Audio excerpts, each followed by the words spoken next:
Solution. All right, so we actually have to solve negative 3x minus 5 less than negative 2.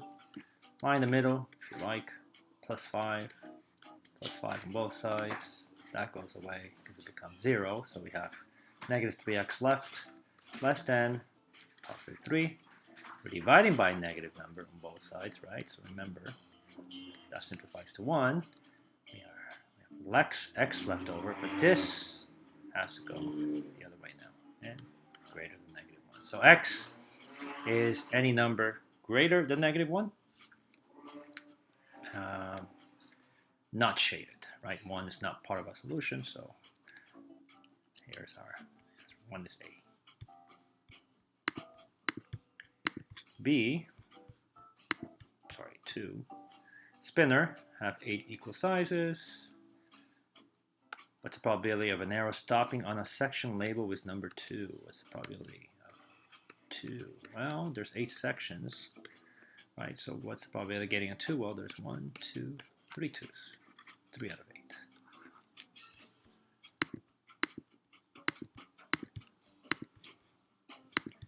Three. Okay, representative sample 50 students from a high school surveyed. Each student asks about what science class he or she is taking. Here are the results. Select all the statements that are valid based on the survey results. 20% of the students at high school are taking chemistry. Is that true? Well, I have to do some work here then. So 50 students were surveyed, and chemistry was 10 out of 50. 10 out of 50 is indeed 20%, so that is correct. Let me write P of chemistry.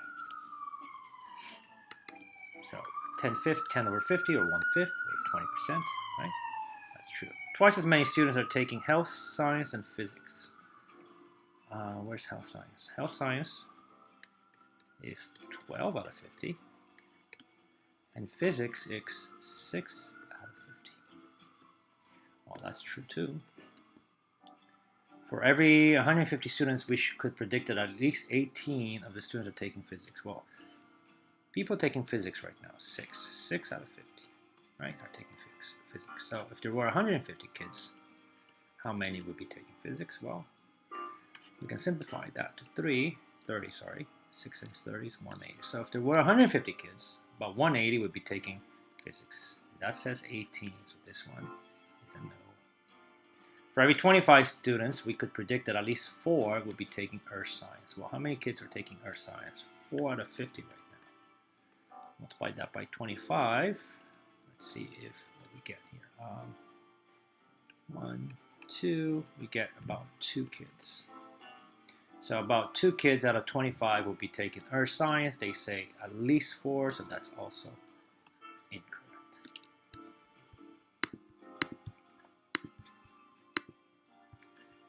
George earns $4.55 per week. He receives a 20% raise. How can George calculate his new weekly pay rate? Select all calculations that result in George's new weekly pay rate. Okay, so he earns $4.55 right now. He's going to get 20%. So we can do $4.55 plus 20% raise, right? And that would give him his new weekly. 20% raise of $4.55. I think it's important we write that. So $4.55 plus, let me maybe draw a bar model here. Here's 0. Here's 100%. Here's what he currently is making right now. $455, right? So if we add 20%, right, his salary is gonna, here's a 20% increase. All right, so we gotta figure out what that 20% is. Well, here's 10%. Here's 20%. So imagine if I could take this box right here and put it over here. Take it and add it over here. Right? I'm not gonna delete this. I don't mean do this. Erase it. I'm just saying figure out what 20% is. Figure out the size of this box and put one exactly of this size here. That's 20%. over this side and add it and add it. That's what we're doing here on top. So 455, which is what he already earns. Let's figure out what 20% of 455 is. So 0.2 times 455. 0.2 times 455 is $91. So that equals $91. So 455. So his new salary would be $546 a week. So when we add the 20%, it goes from 455 to 546. That's what he's going to be making. So one way would be to do that. So for, let's see.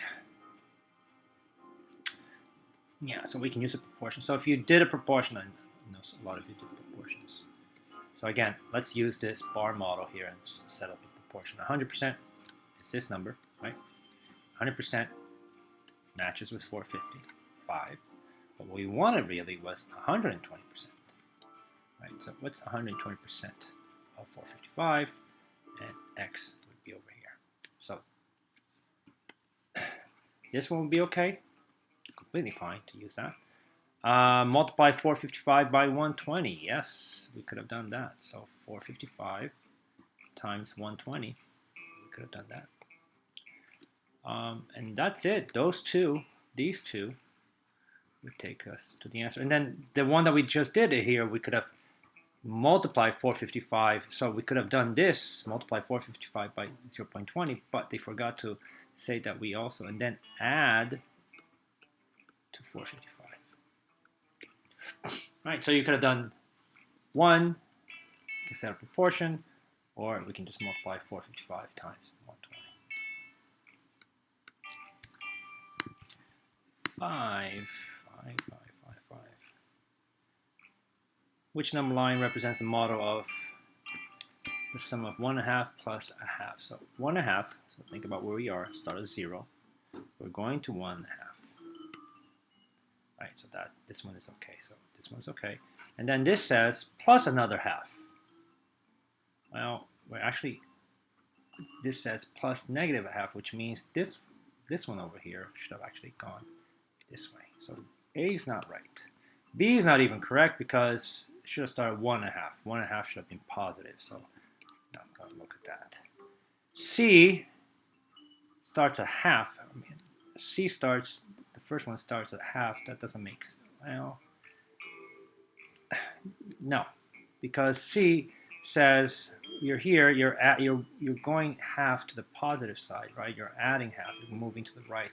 Where you're adding a negative, you actually move left. So this one is also incorrect. And just by elimination, the only thing that makes sense is D. Well, let's see if that's true. You're at 0, right? You're going to have positive, so you're moving to the right. Check. And then you're adding a negative. Adding a negative means you go from wherever you stopped at the half, and from that point you go back a half. So D represents it correctly. 6, distributed property. So it's a negative ADX, and then negative times a negative. Right, negative times a negative is positive. 8 times 3 is 24. We have anything like that? Yeah. 7 shows a proportional relationship. Find a constant proportionality. Remember, constant proportionality is K y over x. Right, so we can take any of the y values divided by x. If we take the first one, let's say first one, which is 4, 48. Here's x and y, and we do y divided by x. You get 48 divided by 4, and that gives us 12. So k is 12. Well, let's see if that's true. 4 times 12, 48. 5 times 12 is 60. 8 times 12 is 96. Right, so k, a constant proportionality, is 12. How do you write the equation? Well, if it's proportional, it's just going to be y equals kx, or in this case, y equals 12x. Right, remember, it's plus 0 because our y-intercept is 0, right? So this would be a line that goes like that.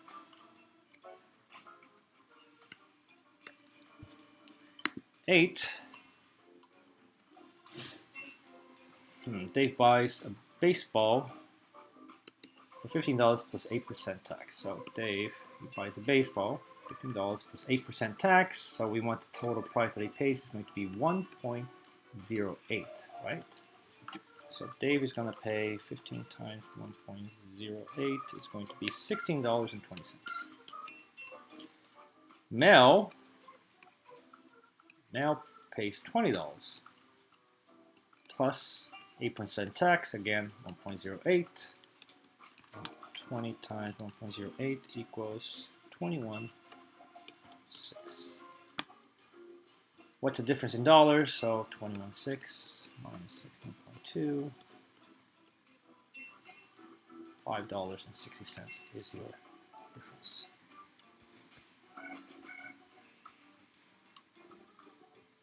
What was that, number 8? $5.40, apologies. $5.40. 9. Select all the graphs that show proportional relationship between y and x. Well, this one it's not, right? It doesn't go through 0, 0, so not proportional. Right? The y-intercept is not 0, it's whatever. No, 3. So this is not. Proportional relationship. What about the second one? Yes, it is. Go through 0, 0, so that one is yes, yes. This one is a yes. Proportional. It is proportional, yes. Again, straight line. Go through 0, 0, yes. So the second one, the third one is a yes. And the last one, it's a no, right? Because you see that the y-intercept is 4. So the last one is a no, right? It doesn't go through 0. 0. She incorrectly solves the equation. Her work is shown. Select all the steps that show an error based on the equation. Oh god. Alright, so 1/2 c plus 6 equals 7. So if we do the street property, you should have gotten, or she should have gotten 1/2 c, and half of 6 is 3, equals 7. Line in the middle, then she should have subtracted minus 3 on each side. We get 4, that goes away, we get half of c. Then we can divide both sides by half, right? Divide both sides by half, or multiply both sides by 2, whichever one. That goes away, and c should have been 8.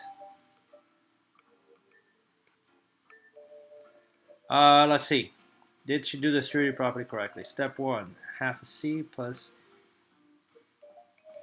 and then she multiplied this correctly, but when she multiplied half times 6, she should have gotten 3. Did she get 3? No, so this is wrong.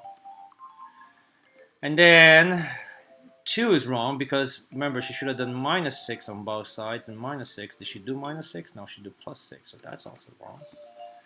Well, half of c equals 13. She should have divided both sides by half or multiplied.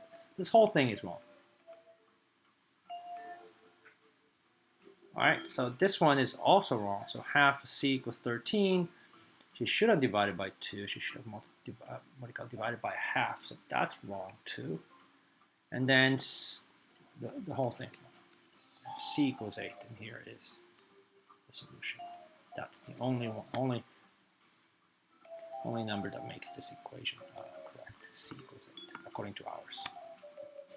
Let me just double check mine.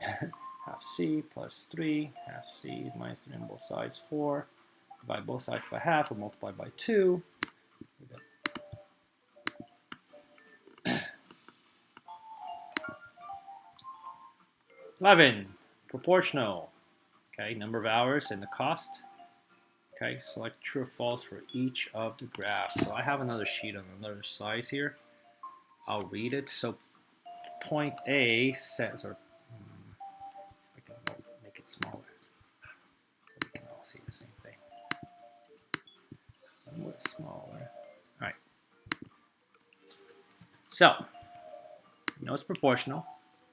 Point A, this is point A. Point A is 660, I'm sorry. So that says, and if I write it as a $60 for 6 hours. And now, I'm not asking me, but I find the unit rate as well. So 1 hour is $10, right? So my unit rate is right here, 1, and I'm going to make a little line here, 10. I'm just adding things because I can. Point A, so it represents the total cost of electricity when operating the business for 6 hours. Yes. Point A represents how much electricity, how much cost, what's the cost for 6 hours. Correct. True. The total cost of electricity is $8 when operating this business for 8 hours. So again, if you want to confirm 8 hours, how much would 8 hours cost? Right, times 8 would be 80 bucks. And you can see by the graph right here. Sorry. So the total cost of electricity is $8 when operating for 80 hours. Absolutely not. They got it backwards. False. Right. And then the total cost of electricity is $10 when operating the business for 1 hour. And that's our unit rate, which I had gone ahead and found. Right, the unit rate is $10 in 1 hour. Okay. That's true. So let me go back to the previous one. The cost of electricity is $8 when operating the business for 80 hours. Well, we know the unit rate is $10 for 1 hour. 80 hours, right? We can set up a portion. Well, times 80. So 80 hours would be $800. So B is definitely incorrect. So I can use that to help me find the answer.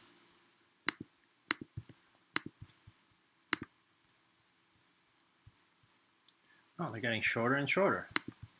The 11 is done.